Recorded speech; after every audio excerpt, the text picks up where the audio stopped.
नमस्कार साथियों, स्वागत है आप सभी का।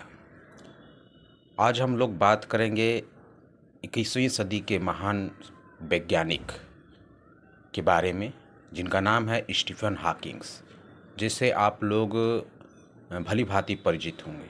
तो आइए जानते हैं स्टीफन हॉकिंग्स के बारे में। सबसे सर्वप्रथम तो स्टीफन हॉकिंग्स का जन्म 8 जनवरी 1942 को ऑक्सफोर्ड, इंग्लैंड में हुआ था। वे विश्व के प्रसिद्ध भौतिकविद, ब्रह्मांड विज्ञानी और लेखक थे।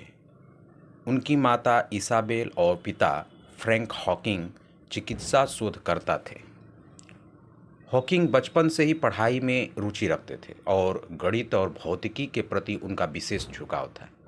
उन्होंने ऑक्सफोर्ड विश्वविद्यालय से भौतिकी में स्नातक की डिग्री प्राप्त की और कैम्ब्रिज विश्वविद्यालय से कॉस्मोलॉजी में पीएचडी की। अब हम जानते हैं उनके संघर्ष के बारे में।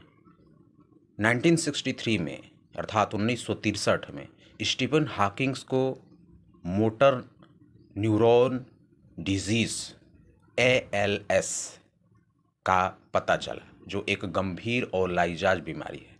डॉक्टरों ने उन्हें मात्र 2 साल जीने की उम्मीद जताई थी। इसके बावजूद उन्होंने अपने जीवन को संघर्ष और समर्पण में बदल दिया। धीरे धीरे उनका शरीर लकवाग्रस्त हो गया और वे व्हीलचेयर पर निर्भर हो गए। बोलने की क्षमता खोने के बाद वे एक विशेष कंप्यूटर सिस्टम की मदद से संवाद करते थे। अब आइए हम जानते हैं उनके आविष्कार और योगदान के बारे में। तो पहला है black hole theory. Stephen Hawkings ने ब्लैक होल के व्यवहार और उनके विकिरण या हॉकिंग रेडिएशन पर महत्वपूर्ण शोध किया। उन्होंने सिद्ध किया कि ब्लैक होल्स धीरे धीरे विकिरण उत्सर्जित करते हैं और अंततः समाप्त हो सकते हैं। दूसरा है सिंगुलैरिटी थ्योरम। उन्होंने गणितीय रूप में यह साबित किया कि बिग बैंग और ब्लैक होल्स के केंद्र में सिंगुलैरिटी होती है। और तीसरा है ब्रह्मांड विज्ञान। उन्होंने ब्रह्मांड के विकास, विस्तार और समय की प्रकृति पर शोध किया। अब आइए जानते हैं उनके प्रमुख पुस्तकों के बारे में। तो फर्स्ट है a brief history of time, जो 1988 में प्रकाशित हुई। यह उनकी सबसे प्रसिद्ध पुस्तक है, जिसमें ब्रह्मांड, समय और विज्ञान को सरल भाषा में समझाया गया है। दूसरा है द यूनिवर्स इन नटशेल, ये 2001 में हुआ। इस पुस्तक में उन्होंने ब्रह्मांड की संरचना और सिद्धांतों पर गहराई से चर्चा की। और तीसरा है black holes and baby universe, 1993। इस पुस्तक में उनके लेख और व्याख्यान शामिल हैं।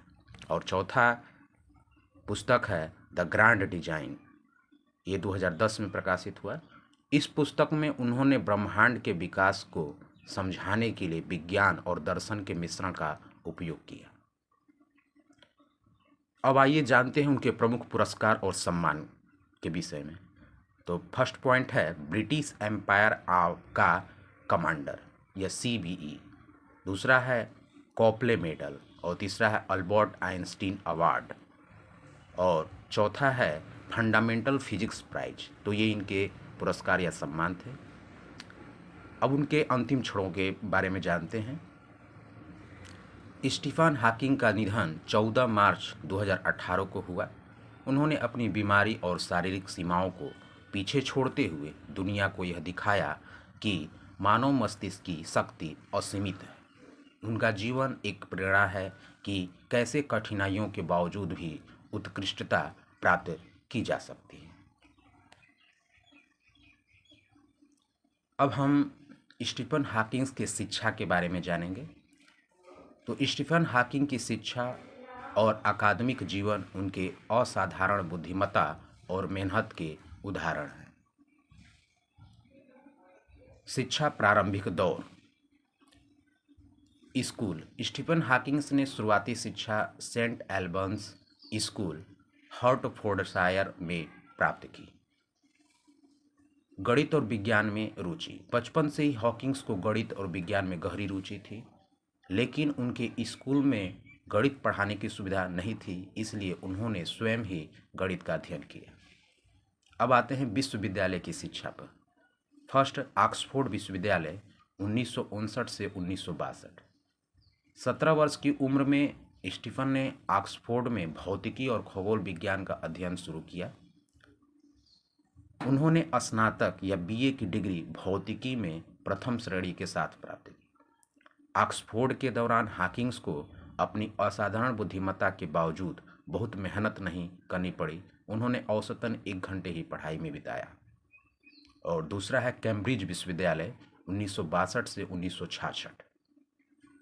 ऑक्सफोर्ड के बाद उन्होंने कैम्ब्रिज विश्वविद्यालय में कॉस्मोलॉजी या ब्रह्मांड विज्ञान में पीएचडी करने के लिए प्रवेश लिया। उनकी शोध थी ब्रह्मांड का विस्तार, द एक्सपेंडिंग यूनिवर्स, जिसमें उन्होंने बिग बैंग सिद्धांत और सिंगुलैरिटी पर अध्ययन किया। अब हम जानते हैं कि महान साइंटिस्ट स्टीफन हॉकिंग्स की विचारधारा के बारे में। तो आइए जानते हैं। स्टीफन हॉकिंग्स केवल वैज्ञानिक ही नहीं बल्कि एक दार्शनिक और मानवतावादी भी थे। उनकी विचारधारा ने विज्ञान, धर्म और मानव अस्तित्व के विभिन्न पहलुओं पर गहन प्रभाव डाला। जिसमें पहला पॉइंट है विज्ञान और ब्रह्मांड पर विचार। हॉकिंग का मानना था कि ब्रह्मांड को समझने के लिए विज्ञान ही सबसे महत्वपूर्ण माध्यम है।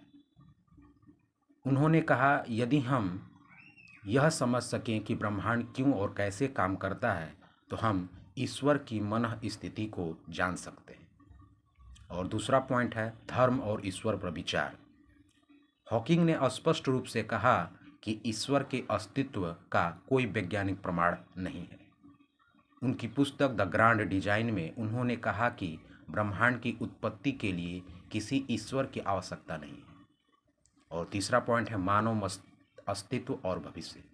हॉकिंग का मानना था कि मानव जाति को अस्तित्व बनाए रखने के लिए पृथ्वी से बाहर दूसरे ग्रहों पर बसने का प्रयास करना चाहिए। वे कृत्रिम बुद्धिमत्ता AI, आर्टिफिशियल इंटेलिजेंस और प्रौद्योगिकी के प्रभावों को लेकर सावधान रहते थे। और चौथा पॉइंट है कठिनाइयों से जूझने की प्रेरणा। उनका मानना था कि चाहे जीवन कितना भी कठिन क्यों न हो, कभी हार नहीं माननी चाहिए। उन्होंने कहा था, जब तक जीवन है तब तक आशा है। उनकी सोच का मुख्य आधार यह था कि मनुष्य अपनी सीमाओं को पार कर सकता है। और पांचवा पॉइंट है समाज और मानवता। वे मानव अधिकारों, शिक्षा और वैज्ञानिक सोच को बढ़ावा देने के लिए प्रतिबद्ध थे।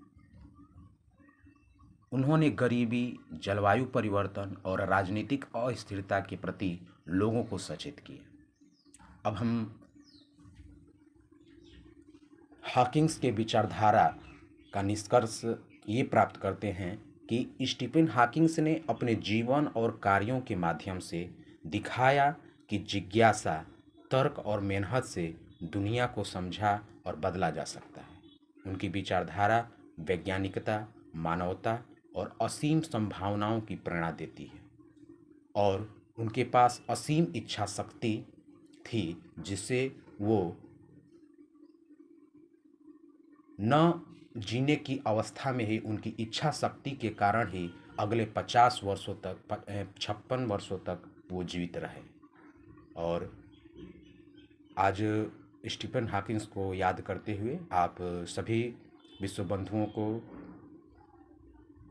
धन्यवाद देते हैं। बहुत बहुत धन्यवाद।